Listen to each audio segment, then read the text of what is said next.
Добар ден, криптоентузијасти. Сабота, како што ветивме, вести од криптосветот, со тоа што денеска има мала промена.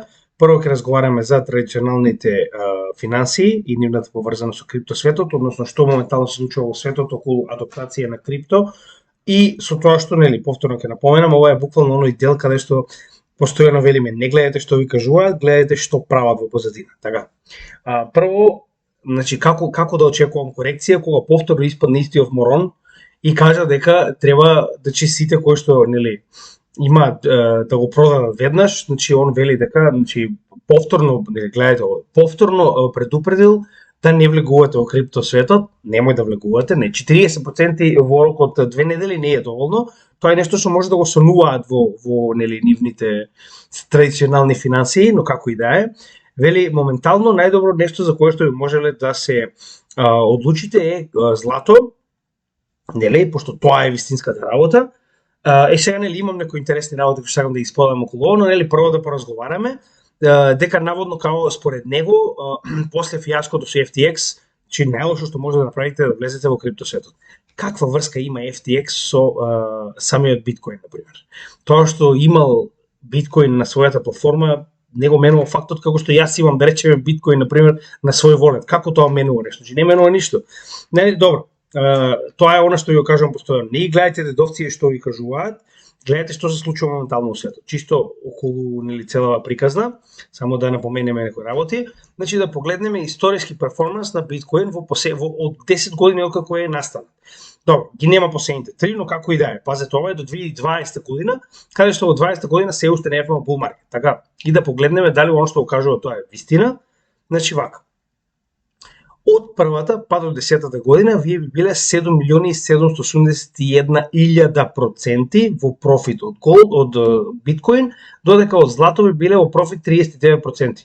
И тоа се менува со оглед на фактот дека и таму цената варира постојано, така. Додека од S&P 500 би биле во профит негде околу 197%. Значи дека дури и од S&P 500 stocks, односно од хартиите од вредност на индексот на S&P 500 би биле повеќе во профит отколку злато. За разлика од тоа, да погледнеме уште еднаш, 7.700.000% во профит, доколку сте инвестирале во биткоин од почетокот па до сега. Сега повторно ќе кажам, последните 3 години не се земени во превид, но е доста добро истражување да видиме колку е добар голд, а он вели дека, многу интересна работа е најдов овдека, вели, indicates that Bitcoin is rather a risky asset, not a store of value, и тоа дури он буквално кажува тоа и во насловот, ако не се лажам, Bitcoin не е store of value за ништо. Ако ова не е store of value, по дефиниција, ако се сеќавате кога разговаравме за категоријата на store of value, тоа е валута која што не само што, или ја задржува својата вредност постојано, односно нема инфлација, или добива на вредност.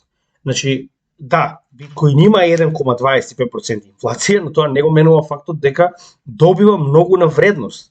Дури и да има инфлација, кога добива на вредност во секој од овие циклуси до сега, како што можеме да видиме, не можам да разберам од каде доаѓаат овие. Ова треба да бидете ретардиран да го кажете. Испаѓате само зборувате нешто колку да се каже, нели? Додека податоците за разлика од тоа зборуваат нешто сосема поинаку. Сега, исто и секој сакам да покажувам ова многу интересна шема, знаете, сами оние кои што гледаат каналот, јас многу ми се допаѓа оваа шема, каде што од 2009 па наваќе, споредбено доколку ставите $100 во најдобрите компании и во биткоин, гледајте колку би добиле. Како што кажавме, од $208, од 100 би добиле дупло и од 100 би добиле 33 пати повеќе ако сте финансирале во Амазон, и од 100 би добиле $9,2 милиони ако сте финансирале или ако сте купиле биткоин. Така да тоа е она што сакам да ја кажам, ваквите делци толку разбираат, но биткоин не е store of value. Ако ова не е store of value, од 100 да добиете 9,2 милиона, не знам што е store of value, тоа што не знае што е дефиницијата за store of value очигледно. Сега, останува дали биткоин е хедж или не, до сега 3 пати поред, до сега. Имаме првиот, така, 2013, 2017, 2020. 3 бул маркети. Првиот не го рачунаме, 3 бул маркети ние поред докажуваме дека биткоин е store of value со оглед на фактот дека секој следен циклус е многу повеќе од претходниот, нормално е да има корекции, нема што нема, и златото има постојани корекции, така да, кога ќе кажат вакви некои работи, треба прво да имаат соодветни докази за тоа, не само да испаднат и да кажат затоа што наводно имаат некоја си, не знам, почитување или како и да е, не знам. Не знам зашто го слушаат овој човек, ама како и да е. Она што е интересно што така што сакам да го спомнам е, многу јасно можеме да видиме, значи во оваа ситуација, она што ви го кажувам постојано. Значи овдека на овој слайд кој што ми го достави Бобан, значи Бобан Досев, како и секогаш му благодарам. Денеска има доста вести кои што се доставени од различни луѓе, така да ќе гледам сите да ве опфатам во однос на она што сте ми го пратиле. Така да гледајте, она што сакам да ви го кажам постојано е, имаме врв, имаме дно, имаме халвинг. Врв, дно, халвинг. Врв, дно, халвинг, со тоа што во секоја од овие ситуации гледаме дека дното и халвингот, односно, како што можеме да видиме од тој момент па нагоре до самиот халвинг, веќе имаме напредок. Ако ништо друго до сега секогаш бил барем дупло напредокот, со тоа што од халвингот гледате се случува. Имаме официјален blow-off top после халвингот. Така, со тоа што да напоменем уште еднаш што го кажувавме, оприлика една година пред халвингот, веќе цените се во нагорен тек. Значи една година пред халвингот, ако било во 2013-2012, веќе цените се комплетно во нагорен тек. Значи без разлика што се случувало до една година пред халвингот, значи овдека, тоа би било негде овде. Без разлика, значи овдека на пример гледате, една година пред халвингот цената била хоризонтална, додека од овој момент наваке се придвижува нагоре. Ова ви го покажувам постојано на моите чартови, но знам дека многу од вас преферирате ваков тип на боенка, така да нели во ред, подобро изгледа во случајов. Сега и овдека јас верувам дека самиот врв во овој бул маркет ќе беше многу поголем, да не се случи ситуацијата со нели ковид, но тоа се оние работи кои што не може да ги предвидиме.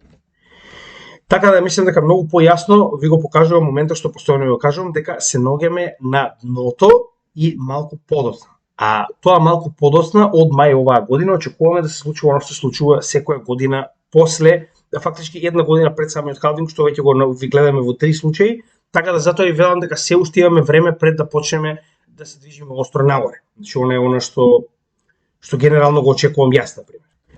Сега, значи наспроти ДДО, тоа и го оставам чисто да видите кои се оствари овие фаци кои што моментално ни кажуваат во што треба да инвестираме. Наспроти ДДО во неговите традиционални финансии, моментално Goldman Sachs, една од најголемите банки во Америка, го става биткоин на прво место по перформанс над се. Значи, ова е табелата која што оние извадиле и тоа е ова после завршувањето на 2022 година и започнувањето на новата, значи нели, кога се завршува кварталот, може да видат што моментално се случува и какви се нели нивните заработки од она што инвестирале. Со тоа што моментално, со тоа што ако погледнеме кој му е индексот на Sharpe ratio, нели во однос на неговата заработка и колку добиле нели во однос на претходните во сите други категории, можеме да видиме дека е убедливо на прво место. А каде е златото, кој што он го кажува како store of value, да видиме? Златото заедно со S&P 500 што е овде 15-то место S&P 500 и златото се наоѓа на 6-то место.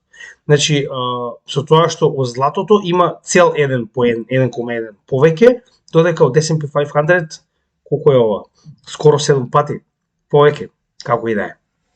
Ова се тие традиционални финансии што ви кажуваат како треба нели да се поставите, но ова е многу битно, затоа што ако вас банка ве стави како едно најдобар перформанс, да речеме, нели асет со најдобар перформанс, тоа е многу добра работа затоа што многу од помалите субјекти го земаат тоа како водилка со оглед на фактот дека не секој може да си дозволи ваков тип на ресерч. Така да ова е доста битен момент. Сега, каде го кажувам ова? Значи, гледате, ова се уствари институционални инвеститори кои што го кажуваат. Goldman Sachs е една од најголемите банки во Америка. Она испаѓа и ви кажува дека биткоин е моментално најпрофитабилното средство кое што може да го имате на пазарот. Значи, повторно ти кажам, една од најголемите банки во Америка. Ова не е некоја треторазредно банкиче во Бангладеш, ова е една од најголемите банки во Америка. Ако они испаѓаат и кажуваат дека досега имале најдобар и очекуваат најдобар перформанс од овој од овој асет, тогаш може да замислите зошто го кажуваат тоа. Значи тоа сигурно е со некоја дебела позадина, така. Сега се сеќавате нова вест кога Bank of International Settlements, односно она интернационална централна банка на сите централни банки, дозволи на банките кои што работат со неа, затоа што ова е само на централните банки, да држат 2% од своето портфолио, односно од своите резерви во криптовалути. Така, гледате ова сега. Напоредно со тоа, следејќи оваа политика, моментално Европа и сега ова е исто интересна работа. Значи Мика нас ни беше представено дека гласањето е завршено, но сега моментално повторно се зборува за некое одлагање и дека истото ќе биде направено до април 2023 година, кога конечно треба да биде значи усогласено целосно и изгласано од сите во случајов нели сите апарати, сите институции во Европа. Со тоа што напоредно, нели, самиот Мика се уште е во процес, иако, нели, пак ќе кажам, на почетокот беше представено дека истиот е веќе изгласан. Во оваа ситуација, значи, имате моментално нов, на некој начин, надградување на законот за регулатива на банки, кој што се нарекува Базел 3, значи тоа ќе биде фактички онаа регулатива која што треба да ја усогласи сите членки на Европска унија, каде што и покрај ситуацијата дека треба да промовира истата таква политика да се прошири на сите банки кои што моментално се наоѓаат на европска територија, односно со овој Базел 3 фактички се опфаќаат овие 2% и се дозволуваат истите да бидат дадени на било кој од европските банки, да може да држат 2% од своето портфолио во криптовалути, со тоа што интересна работа е тоа што моментално се прави сепарација, само не каде беше тоа објаснето, во кој што имаме два типа на криптовалути според самото објаснување овдека, да. Првата група е фактички stablecoins, а втората група спаѓа се останато. Значи чисто да знаете како се тоа. Со тоа што нормално дека поголемиот дел од овие, нели, за жал пак ќе биде претежно во stablecoins, но како и да е, адоптација на крипто било каков тип, макар и 2% во банките, е голема работа со оглед на фактот дека има огромен фат од истите овие дека нели крипто е неприфатливо, дека крипто е само за криминалци. Затоа ли го зема? Тоа што не, значи они се криминалци, така, иако го знаеме тоа, но нели официјално се еве и ние. Како и да е. 2% во банките е доста голема работа со оглед на фактот дека ќе биде на цела Европска унија. Со тоа што дополнително, уште еднаш ќе напоменам, Мика очигледно не е во првиот стадиум кој што они го кажаа тоа. Очигледно е, како што кажуваат и сами, поради технички проблеми, значи во Европскиот парламент треба да се најде во април 2023 година, ќе го проследиме и тоа. Како и да е, сето ова е дел од светската значи на некој начин прифаќање на целата оваа ситуација и прифаќање на крипто пазарите, така да според ова ми некој ме прашање, тоа е сосема добра работа. Значи било како тип на информација кој што не води поблиску до адаптација е уште подобра работа која што гледаме дека нели големи субјекти како банките го прифаќаат ова како неизбежна надградба на финансискиот сектор. Интересна вест доаѓа од Cointelegraph во однос на тоа дека во последниот период, многу интересна работа, од почетокот на оваа година, вели 85% од купувањето на биткоин е од амерички институционални купувачи. Значи повторно тоа не значи дека владата го купува, но во однос на онаа анализа која што моментално има направено, само да видам точно кој беше, Matrix Sports. Значи ова е некоја си аналитичка компанија која што моментално прави таков тип на анализа во која што вели, значи според досега виденото, значи пазете колку интересно направено. Имаат соодветни статистички податоци поради кои што може да видат кој уствари учествува на пазарот и кој купува сето тоа и се, значи моментално придонесот во купувањето на биткоин е 85% потекнува од US-based investors. Значи тоа значи дека нели институциите во Америка купуваат биткоин, додека во исто време се кажува како нели не е тоа моментот, сето тоа е криминал. Значи пак ќе кажам, не ги гледате што ви кажуваат, гледате што прават. Во исто време имате еден од сенаторите во Аризона моментално пред значи знаете дека секој од овие држави сами по себе имаат и своји парламенти, каде што пред истиот втор пат, значи истата има поднесено предлог во 2022 година, сега повторно поднесува предлог со кој што бара Голдман бара биткоин да биде земен како legal tender, исто како што е ситуацијата со Ел Салвадор, односно биткоин да биде изедначен со доларот на територијата на Аризона, со тоа што го зема истиот тој значи Goldman Sachs значи извештај кој што го гледавме, каде што нели се кажува дека биткоин представува најпрофитабилното добро кое што може да го имате во вашето портфолио, така да тоа е едно од основните на некој начин истражување кој што ги зема да го надополни својот, значи овој закон повторно да го предложи пред Аризона, со тоа што нели се фокусира овој закон кој што го има на останати криптовалути исто така, но главната цел е да се направи биткоин да биде legal tender на територијата на Аризона. Дали ќе успее или не останува да видиме, но во секоја ситуација тоа е доста добра работа, со оглед на фактот дека гледате, значи политичарите таму се свесни дека нема бегање од ова. дури и следните 2-3 вести се уште побитни за сето ова, но гледате, значи, пак ќе кажам, за жал, моментално најголемата економија во светот, тоа е Мурика за жал, значи се уште нема стасано да ситуација во која што ќе го прифати крипто, но се оди кон тоа. И сега, повторно, тоа некако е испреплетено и самата ситуација со Ripple, тоа негде околу крајот ќе поразговараме и за тој дел, но како и да е, моментално има, да речем, овдека, во оваа вест, сакам да ви објаснам многу повеќе, овдека многу детално стои за тоа што се очекува, со оглед на фактот дека моментално е направен еден нов орган за кој што ќе поразговараме за адаптација на крипто на америчка територија. Но пред да го направиме тоа, уште еднаш, значи, Најиб Букеле, хардкор рокстар на криптозаедницата, кој што, нели знаете и сами, Ел Салвадор е првиот кој што го прифати биткоин за legal tender, и знаете дека во тој момент се доста под притисок, значи надежта е дека нема да успеа. Иако и самиот Букеле кажа дека од, да речем, негде длабоко во bear маркетот, самиот по себе прави DCA со државните средства во биткоин и како што, ако не се лажам, кажа, купуваат по 1 биткоин на ден, нешто тој стил. Како и да е, значи моментално има доста, значи гледате, знаете дека секоја држава моментално има долг кон меѓународната заедница. За жал, значи тоа е уствари една од најголемите негативни страни на поседување на валута, зборуваме за традиционални валути како не знам, долари, евра, денари, затоа што сите имаат инфлација и моментално целата економија во светот е базирана на акумулирање на долг. Значи скоро и да не постои, односно скоро не постои држава која што моментално нема долг. Тоа е жално. Сега, ваквиот долг моментално на Ел Салвадор, кој што не е толку големо, но Ел Салвадор е доста мала држава, е 6,4 билиони. Со тоа што вие овој долг го плаќате на годишно ниво, сега разликата е во тоа што многу од државите затоа што не може да го платат, мораат уште толку да се задолжуваат со цел да поземат уште пари за да можат да го вратат овој долг на годишно ниво, затоа што нели во зависност од како се договорат со Интернационалниот монетарен фонд или кој да им го дава оваа количина на пари, мораат да се договорат како се до тоа да биде вратено, затоа што нели практично како кредит. Во оваа ситуација државата е должна да го врати овој кредит на нели кој да го позајмила од. Со тоа што моментално значи нели стапката која што треба да плати, односно онаа рата која што треба да плати, до 2024 година Ел Салвадор е 800 милиони долари, со тоа што нели веднаш се појавуваат спекулации од типот на значи само да ја кој беше точно вестникот, тоа е тоа, значи гледате New York Times.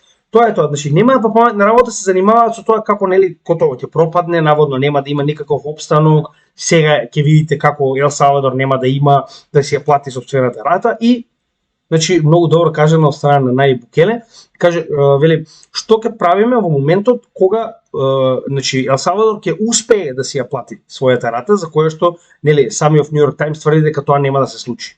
Дали демек како ќе направи ретракција на тоа што го пишал.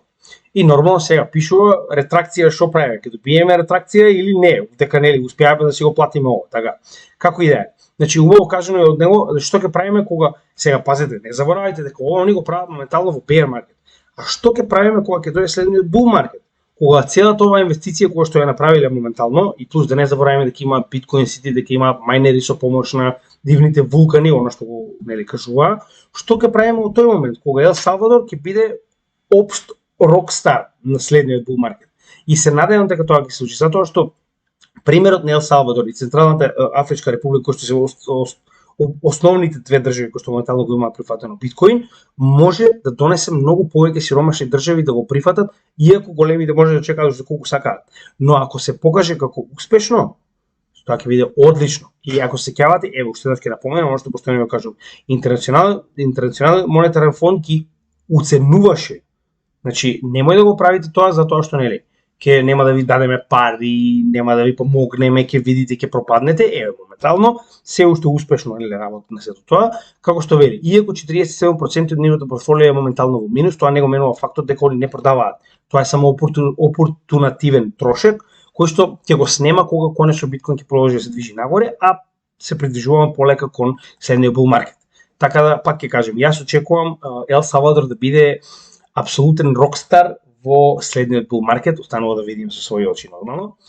Сега, Конгресмен Хил, кој да е Чичково, е еден од оние кои што навистина се обидуваат да направат нешто позитивно, со тоа што моментално е направен сабкомитет кој што е исто така фактички сабкомитети се оние како кај нас комисии во парламентот кои што имаат за цел да речеме одредена група на сенатори да се соберат во оваков тип на сабкомитет и да одлучуваат на ниво на парламент, фактички не на ниво на СЕК, дали одредена работа е добра и како ќе се движи понатаму регулатива, примена на истата и слично. Со тоа што вели Financial Services Subcommittee on Digital Assets, односно сабкомитет на финансиски услуги на дигитални средства.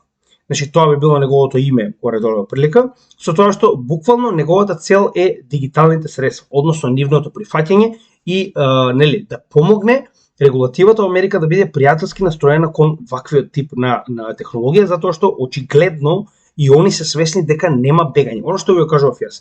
Значи овдека во оваа статија многу добро го објаснува ова е конгресмен, значи ова не е некој од Македонија, така, ова е конгресмен кој што кажува како ќе биде во нивната држава со оглед на фактот дека конгресмените имаат многу поголема улога за разлика од Гери Генслер, потрчкото у некоја си комисија треторазредна, иако нели е исто доста моќна, но оваа ситуација, значи без разлика колку е моќна, не е сигурно помоќна од комитет на нивниот конгрес.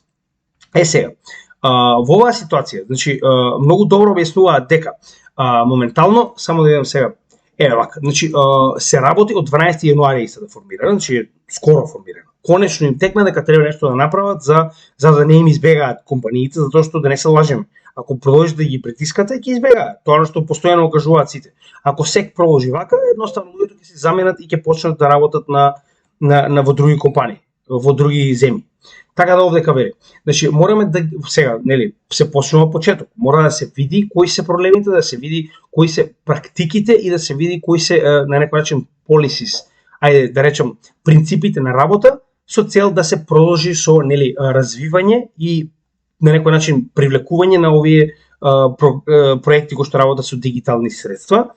Со тоа што значи овдека на ова интервју фактички он сето тоа јавно го кажува на CNBC. Сега многу битна работа. Сеќавате, зборувавме за Bitcoin Spot ETF, кој што беше одбиен повторно страна на Гери Генслер и на СЕК, и тоа неколку пати до сега, со тоа што моментално, значи, самиот Хил кажува дека они сега ќе разгледаат дали е тоа потребно и како тоа може да се реализира, значи дека ако они одлучат дека тоа е дозволено, СЕК може само да се ќути. Така да во оваа ситуација стварно се надевам дека конечно некој ќе се освести таму и ќе им текне дека адаптацијата на ваквите валути мора да настане порано или подоцна.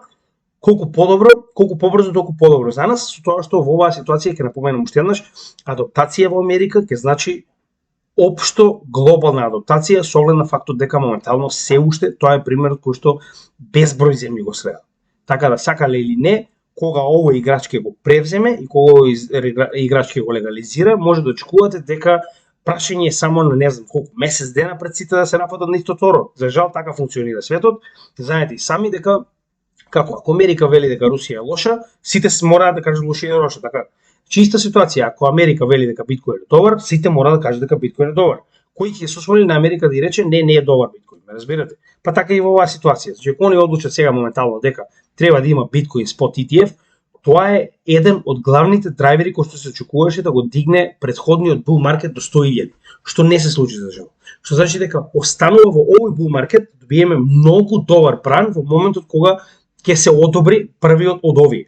Значи ако сеќавате тоа случаи во претходниот бул маркет кога го одобри првиот фьючерс биткоин ETF, сега го ќе го одобрат спот ETF, тоа ќе биде одлично. Може да погледнете кај нас на едукациониот дел, имате повеќе во однос на тоа што представува фьючер, што представува спот ETF, само пишете ETF кај нас на каналот и ќе го најдете видеото, се е објаснето детално и битна работа вели вака.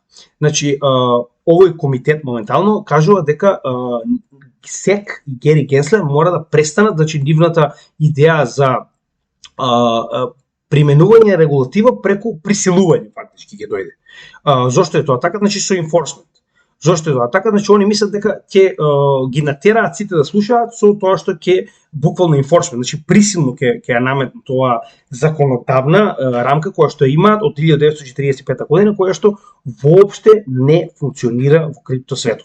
Тоа е она што е чичко овдека, да се надеваме дека ќе биде паметен доволно да го отпушти Гери Генслер и да го преиспита целото нели понашање на СЕК, затоа што ова што го прават моментално не само што е срамно, туку и ќе доведе до ситуација да бидат назад позади целиот свет во криптоадаптација, што пак ќе кажам, мене ме радува, но тоа не умено фактот дека многу повеќе ќе го забави криптосветот, затоа што за жал знаеме и сами дека поголемиот дел од развиените криптопроекти се наоѓаат во западниот свет. Тоа е реалност, биеме реални. Јас би сакал да се наоѓаат во Источна Европа и во Азија и во Африка, но тоа не е така. За жал тоа е тоа и затоа пак ќе кажам дека адаптација во Америка ќе значи многу за целиот криптосвет и се надевам дека вакви револуционерни размислувања како Чичко Хил ќе помогнат во целата оваа ситуација. Сега, ова е исто така една вест која што моментално ја добив од Столе Јованов, еден од нашата заедница, му благодарам. Значи, иако не го следам склеротичниот, но е доста битен овој на некој начин податок, затоа што вели вака. Значи, зошто го кажувам ова? Сега пак, ова доаѓа од претседателска уста. Вака или така, склеротичен, каков и да е претседател, за жал, само ќе напоменам уште еднаш. Ова се луѓето кои што контролираат нуклеарки. На Иран не им дозволуваат да имаат нуклеарки, ама дедово, што се поздравува со невидливи луѓе на сцена, е задолжен за нуклеарки. Добро, нели, тоа мурика на страна да видиме што сака да каже. Вели вака, се сеќавате ли кога демек аналитичари на Уол Стрит кажуваат дека до крајот на годината ќе влеземе во рецесија. Значи се покажа дека се грешка, односно на крајот од годината направивме еден од најјаките економски опоравувања во историјата на Америка. Зошто е ова битно? Јас ќе го исклучам пошто не може да го гледам склеротичниот, но битно е затоа што во оваа ситуација, значи можеби навистина ќе успеат да го, иако мене не ми се верува, значи март ќе биде главниот показател. Зошто е тоа така? Март ќе видиме како ќе се покаже првиот квартал од новата година, каде што официјално ќе видиме целата оваа политика на tightening, која што моментално имаше Фед и сето ова што моментално го направија заедно со огромното принтање на пари, ќе покаже дали се во рецесија или не. Сега за сега не се, но тоа не го менува фактот дека 3 месеци може многу да сменат во оваа ситуација. Оно што он го говори е исто така поврзано и со самиот, ако се сеќавате оној самиот извештај кој што гледаме за вработеноста во Америка, каде што покажува дека наместо да оди нагоре невработеноста, оно што го очекуваше моментално Фед, истата оди надолу, што е сосема неверојатно, но тоа е тоа. Има недостиг на работна сила, тоа е доста добро. И во оваа ситуација нивната економија доста добро се покаже во целата оваа криза, со тоа што ваквата јака економија покажа дека може да се опорави брзо и покрај тоа што имаме тајтен. Така да тоа е доста добро, затоа што ако така се дешава сето ова и не влеземе во рецесија, тогаш можеме да рачунаме на стандарден bull run. Ако не влеземе во рецесија, очекувајте уште подобра ситуација за криптопазарот, затоа што без рецесија луѓето автоматски веднаш ќе се вратат на ризични добра, затоа што истите носат многу повеќе профит од, не знам, обврзници, ме разбирате. Така да во оваа ситуација, ако не влеземе во рецесија, како што кажува склеротичниот, можеме да очекуваме дека тоа ќе биде уште подобра вест за криптосекторот, но пак ќе кажам, мислам дека март ќе биде пресуден кога ќе излезат овие бројки, да речем, за компаниите, за институциите, за работеноста на квартално ниво и ќе видиме дали самата економија во Америка е со позитивен или негативен бруто домашен производ. Затоа потоа нормално, но е доста добра вест со оглед на фактот дека не може да испадне претседател туку така да го каже тоа, но не заборавајте, во Америка се е можно, како и да е добар знак и нели да го прифатиме како таков. Сега, интересна работа во однос на Ethereum Shanghai Upgrade, кој што се очекува во март.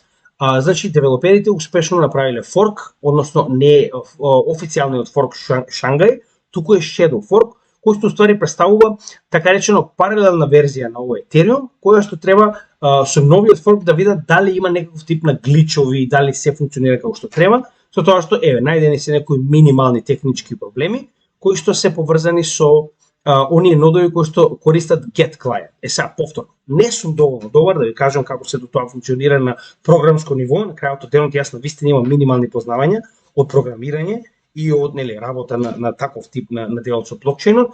Повеќе сум фокусиран на економскиот дел, повеќе сум фокусиран на нивната токеномија, на маркетинг делот, на она како функционираат технички. Додека овој дел, програмскиот и технолошкиот дел, навистина не го познавам доволно, за да можам да ви кажам што точно представува оваа мала грешка, за жал, тоа е тоа, но како и да е. Битниот момент кој што треба да го доловиме во оваа ситуација е тоа што веќе се работи на тестнет на Shanghai Fork, со кој што треба да се отстранат сите негативни работи пред да дојде март, во кој што официјално ќе бидат пуштен Шангај форкот на Ethereum и кога официјално ќе може сите оние кои што го стейкаат својот Ethereum уште од 2020 година да може да го вадаат, но нели и да става. Тоа е битна работа. Така да интересна работа која што многу луѓе да се плашат. Вели, да сега ќе го извадат Ethereum и ќе го продадат одма. Не гледам причина. Зошто? Посебно со оглед на фактот дека пред нас е bull market.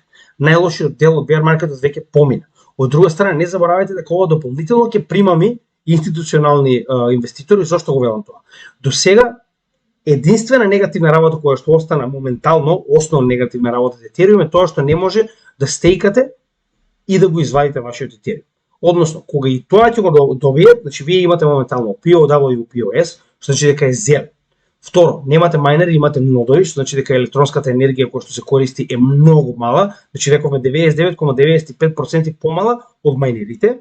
Трето, имате стейкинг и unstaking на Ethereum, што значи дека самиот блокчейн на POS е комплетен. Така да понатаму следуваат само надградби, без разлика дали е тоа шардинг, што и да прават следно, не е битно, но следуваат надградби кои што само ќе го подобруваат. Сега за сега, кога ќе го добиете и стейкинг, unstaking опциите за Ethereum, вие официјално сте добиле комплетно функционален Ethereum блокчейн на POS, кој што јас верувам дека со ваквите поставувања моментално и со толку ниска електронска енергија, електрична енергија која што ја користи, ќе биде многу битен и многу добар, да речам, добра опција за инвестиција на институциите во следниот bull market. Еве да речеме така. Значи, пак ќе кажем, Ethereum има многу пред себе и моментално оно што го направи е револуционерно. Јас се осеќам на некој начин горд што бев дел од целата оваа ситуација, што може да гледам како се тоа се случува во Ethereum, затоа што беше нешто што не може да видите секој ден реално. Посебно тоа беше најголемиот екосистем на проекти, они успеа да направат мрџ, јас се уште не можам да си верувам, но беше многу добро за гледање, искрено беше онака интересно да се проследи, како и да е. Се надевам дека сте го направили исто како и мене. Polkadot. Сега, еден од најголемите делови кои што го имаме во нашето портфолио е Polkadot. Ова што претходно го представувам повторно, со тоа што моментално повторно луѓето, сега на некој начин ова не се само некои луѓе кои што работат во DOT, туку тоа се некои официјални, значи представници на DOT, кои што се нели овдека се точно назначени, само да видам точно која беше улогата на лицето кое што зборува за сето ова. Значи и самата фондација Web3 Foundation Polkadot, значи повторно кажува, најавува и објаснува дека според сите, значи услови кои што им биле дадени од SEC, дека треба да го сменат самиот софтвер, моментално софтвер, самиот блокчейн, нели технологија, моментално од криптовалута е претворен во софтвер. Односно, ги имаат исполнето сите барања кои што SEC ги доставил до нив, со цел DOT да биде рачунат како софтвер наспроти криптовалута.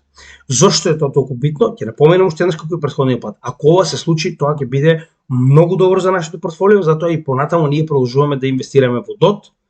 Така да не знам дали тоа за вас е добро, за нас тоа е одлична вест. Сега ќе напоменам уште еднаш. Моментално, од страна на властите во Америка, само биткоин е прогласен за комодити, односно сурово средство практично. Додека сите останати се обидуваат да ги квалификуваат како харти од вредност и тоа ќе биде голем проблем во Америка, што не верувам дека ќе се случи, со оглед на фактот дека јас се уште верувам дека Ripple и неговата пресуда ќе донесе огромен пресад во целата оваа ситуација во Америка, но во меѓувреме, освен биткоин, DOT е вториот кој што има шанса да стане практично нешто што не е харти од вредност и да стане практично легално средство кое што може да го поседувате. Односно, самиот DOT представува Zero Relay Chain, односно Layer 0 солуција Relay Chain, која што буквално е наменета за комуникација помеѓу оние 100 проекти кои што ќе бидат прикачени на истиот. Така да ги напоменам уште еднаш, ваков тип на признавање од страна на SEC, а они ги повикуваат и тоа јавно, значи се што побарале од нив за да биде сметан за софтвер го имаат направено, со тоа што овдека значи го прочитав целото ова, буквално ги повикуваат SEC да го направат следниот чекор, значи еве гледајте. Пратена е покана до SEC да буквално дојдат да направат проверка фактички come to talk with us и конечно да го практично потврдат она што Polkadot фондацијата го кажува постојано. Тоа би било одлично за нашето портфолио. може би не толку колку победа на Ripple, но како и да е, ова би било супер. Значи, замислете, најнаш после биткоин само DOT да биде вториот легален коин кој што може да го имате во Америка, тоа би било едноставно нема институционалните кого да го бираат освен DOT и биткоин, каде што имате целосна јасност во однос на регулатива.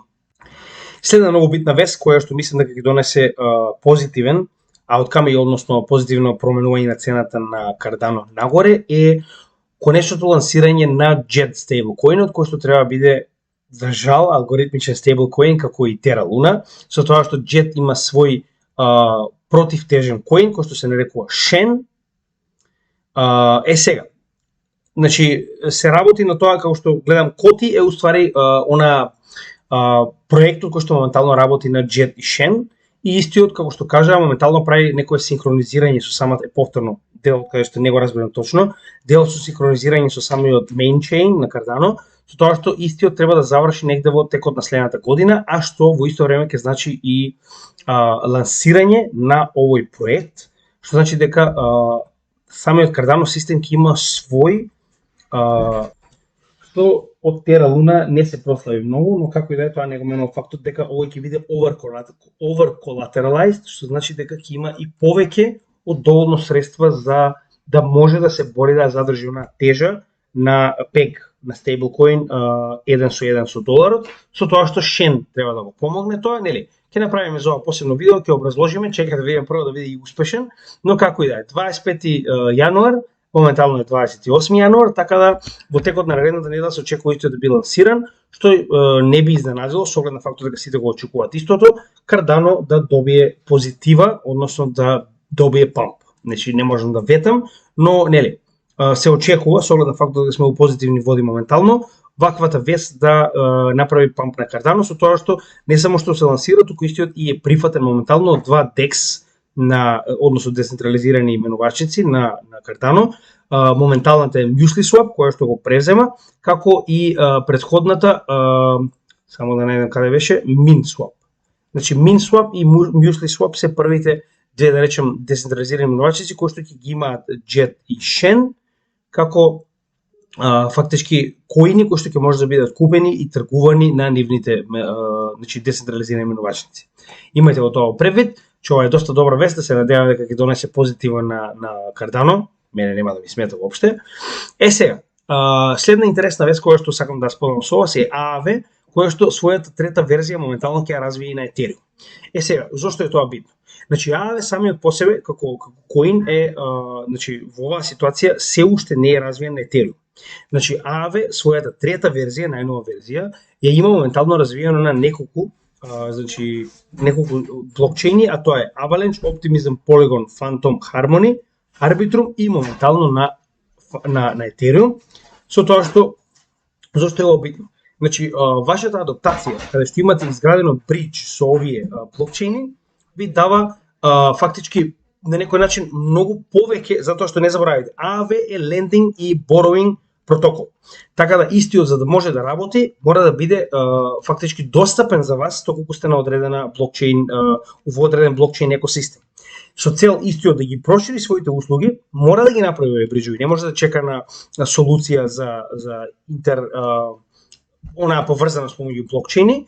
Поради тоа, значи истиот мора да направи ваква конекција и досега за својата трета верзија, како што реков, има направено со 6 блокчейни и моментално ја прави конечно со Ethereum, а знаете и сами дека Ethereum го има најголемиот екосистем и како таков нормално дека највеќе фактички ќе донесе профит на AAV со оглед на фактот, пак ќе кажам дека неговата главна цел и главно постоење е lending и borrowing платформа. Со тоа што моментално првите токени кои што ќе бидат достапни на AAV version 3 на Ethereum блокчейнот се Wrapped Bitcoin, Wrapped Ether, Wrapped Staked Ether, USDC, DAI, Link и AAV. Значи ова ќе бидат токените кои што ќе бидат овозможени да може да ги фактички да ги на некој начин менувате или поседувате на самиот AAV како платформа да речем на Ethereum. Сега, истото ова е овозможено Chainlink, она што постојано кажуваме, Chainlink е еден од оние коини кои што на вистина ќе направи бум, мене барем така ми изгледа, со оглед на фактот дека Oracle како Chainlink не постои. Следна интересна работа, сакале или не, јас ќе го споделам, кој не сака може да престане да слуша. Значи пазете го. Ова е од пред само 3 дена. За 24 часа додадени се 1 билион долари во значи маркет капот на Ripple, со тоа што истиот од 20 се префрлил на 21,4 билиони. Со тоа што интересна работа исто така да напомениме е дека значи не се ова само ритейл, туку имаме и големи риби, каде што вели само да го најдам делот. Моментално, значи големи евак. Значи имаме волети кои што поседуваат помеѓу 100.000 и 10 милиони токени, се зголемиле од 16,7 на 18,3%. Зборуваме бројот на вакви волети, така. Значи од вкупниот број на волети. Така да имајте го тоа превид, ова е многу битна работа, со тоа што значи големите волети уште толку повеќе абсорбираат. Сега, зошто го кажувам ова? Значи не може вие на само месец, два, максимум и 3 нека биде пред крајот на тужбата, туку така да одлучите да купите Ripple. Не може. Значи има причина, нешто има што моментално се случува што ние не го знаеме, што ваквиот тип на китови одлучуваат да купуваат се повеќе и повеќе Ripple. Значи јас имам голема количина на Ripple, не знам дали ќе тоа купам уште, со оглед на фактот дека нели повторно морам јас да го на некој начин намалам ризикот да не се ставам премногу во да се надеваме на најдоброто, така да имам солидна количина на Ripple. Може да погледнете од нашите портфолија, последното е од Matic, може да погледнете точно прилика, нема некоја голема разлика до сега, во однос тоа колку е процентот на Ripple кој што го имаме во нашето портфолио, но битно е дека мораме да на некој начин го намалиме импактот доколку се случи на пример Ripple да изгуби оваа пресуда. Иако тоа не нема да не биде воопште пресудно, че тоа пак е мала количина од нашето портфолио, не го менува фактот дека не сакаме да ризикуваме и премногу, но ќе напоменам уште еднаш, јас сум спремен тој дел од портфолиото да го изгубам до тие до нула утре, во спротива на потенцијалот кој што го има за одење нагоре Ripple, доколку успее да победи во оваа тужба, а не е само тоа, значи дури и после тужбата јас сум уверен дека и да изгуби, ќе има сосема солидна идеја со оглед на фактот дека Ripple моментално гази. Значи имаше интервју, може да го погледнете со Бред Герлихаус, значи само пред еден ден, каде што на една телевизија го запрашуваат, значи моментално вели вака. Имаат повеќе од 100 банки официјално партнери со кои што работат. Значи не зборуваме само почеток на соработка каде што имаат некаков тип на за документ. Официјално повеќе од 100 банки активно работат со Ripple, со тоа што вели моментално по една банка неделно ни пристапува за да склучиме нов договор. Значи, до тоа темпо се стасани, до тоа што да не забораваме дека не се само банките, туку моментално Ripple е и дел од многу владини комисии кои што работат на CBDC, меѓу кои што една од главните е она во Обединетото кралство, каде што Ripple е прогласен за советник на оваа комисија, кој што треба да помогне на Обединетото кралство да го направи својот CBDC проект, со тоа што моментално дури има некој си посебен, како да кажам, public event, каде што нели зборуваат представници во оваа комисија и нели оние кои што развиваат електронската фунта, бла бла бла. Не е битно тоа, битно е дека Ripple е дел од овој тим и нема нормално вие да земете некој да ви биде дел од тимот ако е нели криминалец. Значи ако владата во Обединетото кралство мислела дека Ripple е криминалец со оглед на фактот дека тоа го кажува американската влада, до сега немаше сигурно да ги земе да бидат советници за работа на создавање на дигитална фунта. Со тоа што и самите кажуваат дека моментално работат и со други, значи чисто го разговараат тој дел, со тоа што и самите објаснуваат дека во однос тоа каква ќе биде улогата во користење на Ripple односно XRP токенот во CBDCs, значи и самите кажуваат дека се уште не е точно определена, со тоа што и сами велат дека секој од овие различни држави кои што моментално работат со нив, а и сами кажуваат дека најчесто помали држави се оние кои што се позаинтересирани за работа со нив во однос на CBDC проекти, затоа што им се потребни нели повеќе солуции, а тоа може да го дозволи Ripple, додека поголемите влади се способни и да направат своји солуции и свој блокчейн, со тоа што дури Ripple го спомнува тоа дека некои од помалите држави, само да видам каде беше тоа, значи се очекува да бидат само сайдчейн на Ripple. Значи дури се нафаќаат и така да го решат овој проблем со тоа што ќе станат сайдчейн на Ripple и на тој начин ќе имаат свој CBDC проект. Може да го најдете, во многу едноставно да го прочитате. Значи само погледнете. Ripple is hosting a panel on the digital pound. Значи, кога ќе погледнете, одека може да ја погледнете сите овие детали, како што кажа и сами, значи, самиот XRP не треба да представува интегрален дел од дигиталната валута за која и да е држава, но знаете и сами дека идејата на XRP не е да биде CBDC. Идејата на XRP е да поврзува без разлика дали е CBDC, дали е кеш, дали е што и да е, значи да ги поврзува овие субјекти во однос на меѓудржавни плаќања, односно меѓугранични плаќања. Така да на крајот од денот многу јасно ни е идејата зошто ќе биде потребен XRP, додека самиот Ledger може да биде користен, како што кажеме, како сайдчейн или како што кажа и сами, секој од овие држави има различна идеја, односно не секоја има иста, да речем, структура на CBDC и исти побарување, со оглед на фактот дека некои се помали, некои поголеми, обем на пари кои што треба да биде произведени во овој CBDC проект, како и да е. Значи го објаснува тоа дека моментално работат од сите овие различни држави, различен проект. Сега нели, тоа понатаму претпоставам дека многу појасно ќе стане, можеби не може моментално да кажат кои се тие, но досега многу пати се спомнува тоа како што гледав и неколку интервјуа, дека нели работат активно, но многу од ова не може да биде откриено со оглед на фактот дека развивање на CBDC проект повторно станува збор за државна тајна, која што треба да го промени финансискиот систем на истата. Така да верувам дека не може туку така само да ги откриете овие работи, но многу од овие работи јас верувам дека ќе станат многу појасни од моментот кога на еден или друг начин ќе биде конечно решено ова прашање на суд, кое што се однесува со самата судска пресуда преку помеѓу SEC и Ripple, и од тој момент ќе знаеме многу повеќе и за нивните партнери, и верувам дека сите ќе испадат до тој момент кога ќе се знае на која страна стои Ripple. Така да тоа ќе знаеме многу повеќе. Како и да е, ризикот постои, останува на вас да одлучите дали би сакале да го имате или не во вашето портфолио. И уште една за крај. Значи Илон Маск и Тесла во четвртиот квартал од 2022 година не продале ниту еден од своите биткоини, односно се уште имаат 9720 биткоини. Зошто ли е тоа така? Значи очигледно ако вие не сте продале, очекувате дека нема да оди надолу. Со оглед на фактот дека во претходната година оприлика 70%, ако не се 75% од значи оној биткоин кој што го држеле, го имаат фактички на некој начин отстрането. Така да во оваа ситуација верувам дека поради оваа нели информација која што моментално ја гледаме овде, не за џабе го држат оваа количина биткоин, верувам дека тоа е причината, односно и самите се уверени дека биткоин го постигна своето дно. Иначе зошто не би ги продале? Ако вие очекувате дека биткоин ќе оди до 10.000, така нема логика да не продадете само во четвртиот квартал. Така да во четвртиот квартал во последните 3 месеци очигледно и самите се уверени дека можеби го допревме дното. Тоа е оприлика се што имав да кажам за овие вести, иако не можеме да опфатиме се за жал.